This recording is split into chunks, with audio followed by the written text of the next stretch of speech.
자, 이슈 포커스 시사 풍향계 기호일보 한동식 국장 나오셨습니다. 어서 오십시오. 네, 안녕하세요. 예. 자, 이재명 경기도지사 이야기를 좀 해야 될 것 같은데요. 네.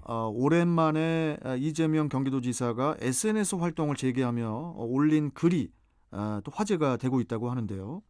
아무래도 이제 대통령 선거를 1년도 채 남기지 않은 상황에서 유력 대권 주자의 일거수일투족 뭐 당연히 관심을 받기 마련인데 어떤 내용의 글이었습니까? 네, 이 지사는 지난 4.7 재보선에서 여당이 참패한 후에요. 준엄한 결과를 마음에 깊이 새기고 국민께 더 가까이 다가가기 위해 더 치열하게 성찰하겠다. 이런 글을 남기고선 SNS 활동을 중단했었습니다. 예.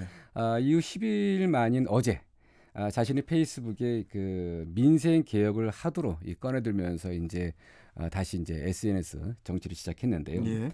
이사는 정치는 실용적 민생 개혁의 실천이어야 한다면서 강해군 1년 경기도 대동법인 경기선해법을 시행해 조선시대 최고의 개혁인 이 대동법에 초석을 놓은 완평 이원익 선생을 언급했습니다. 이 지사는 SNS를 통해서요. 백성이 오직 국가의 근본이고 그 밖의 일들은 전부 군더더기일 뿐이라는 선생의 말을 언급하면서 민생 문제 해결을 정치의 첫 번째 임무라고 강조했습니다. 아마 이 글을 통해서 이제 본인의 생각을 이렇게 전한 것 같은데요. 예. 특히 이 지사는 민생을 최우선으로 했던 선현들의 대를 이은 노력이 이 100년에 걸쳐 대동법을 완성했듯이 티끌만한 성과를 부지런히 이뤄내면 그것이 쌓이고 쌓여 태산 같은 변화를 이뤄낼 것이다. 이렇게 밝히기도 했는데 최근에 정치 상황에 대한 자신의 고민 그리고 이 고민들에 대한 어떤 해법 이런 부분들을 글에 녹여낸 것이라고 이렇게 평가받고 있습니다. 그렇군요. 이렇게 이제 SNS 정치를 재개한 이재명 지사가 부동산 정책에 대해서도 이제 다양한 의견을 나타냈다고 하던데 이 부동산 정책 어떤 내용입니까? 네, 좀 전에 이승기 변호사께서도 어제 서울의 한 토론회에서 참석해 이 지사의 발언을 얘기했는데요. 이 지사는 그 발언뿐 아니라 부동산 정책에 대한 이 본인의 생각도 밝혔습니다. 그럼 부동산을 통해서 이 불로소득을 얻으려는 것은 대한민국의 미래를 망치는 이 병폐라고 비판했는데요. 무엇보다 관심이 쏠리는 대목은요. 1가구 2주택에 대한 의견이었습니다. 이 지사는 이제 실거주형 1주택 또는 2주택에 대해서는 이 생필품에 준하는 보호를 해야 한다 이렇게 강조했는데요. 수도권에 사는 사람이 별장을 만들어서 주말에 이용한다면 이건 2주택이라고 해서 제재할 필요가 없는 것이라고 이 사례를 들어 설명하게 됐는데 이에 대해서는 최근 금요일에 진행하는 하피플 이슈앤토크에 참석했던 김기영 의원께서도요. 지방에 소유한 주택에 대해서는 1가구 2주택 규제에서 제외한다는 이런 의견을 주셨었는데 이 지사의 의견과 맥을 같이 하는 것 아닌가 이렇게 보고 있는데요. 하지만 이 지사는 이제 분명히 선을 긋기도 했습니다. 실거주용이 아닌 이 돈을 벌기 위한 수단이라면 이것은 투자나 투기 수단이기 때문에 이 사회적 부작용에 상응하는 이 제재를 가하는 게 맞다 이렇게 강조했는데 그리고 당 일각에서 최근에 종합부동산세 완화론에 대한 의견도 얘기했는데 실거주용에 대해서는 이 보호 장치를 확대하고 비주거용 투자 자산에 대해서는 부담을 늘리는 형식으로 사회적 합의를 충분히 할 수 있다고 밝혔는데 이 역시 이제 실거주용의 경우에는 종부세 완화도 긍정적으로 검토해 볼 수 있다는 취지로 풀이되고 있습니다. 그래서 어쨌든 이 지사의 이 주택 정책은 실제 거주하느냐 하지 않느냐의 방점이 찍힌 것 같은데요. 어쨌든 이제 부동산 문제는 어떤 의견을 제시해도 뜨거울 것 같습니다. 자, 계속 이제 이재명 지사에 관한 또 소식이 또 들리기 시작하네요. 네. 자, 계속 지켜보고요. 자, 다음 소식도 가보겠습니다. 한국 최초의 실내 극장 하면은 떠오르는 곳이 있죠. 바로 애관극장입니다. 그런데 안타깝게도 이 코로나19 영향 때문에 관객이 크게 줄면서 역사 속으로 사라질 수 있다는 우려가 커지고 있다고 하는데 이 소식 좀 전해주시죠. 네, 국내 최초 실내 극장 하면은 바로 인천의 애관극장이 네. 떠오르는데요. 최근 존폐 위기에 있다고 합니다. 이 코로나19 영향으로 관람객이 급감하면서 이 민간 소유인 애관극장의 매각설이 최근 지역사회에서 잇따라 불거지고 있기 때문인데요. 그렇구나.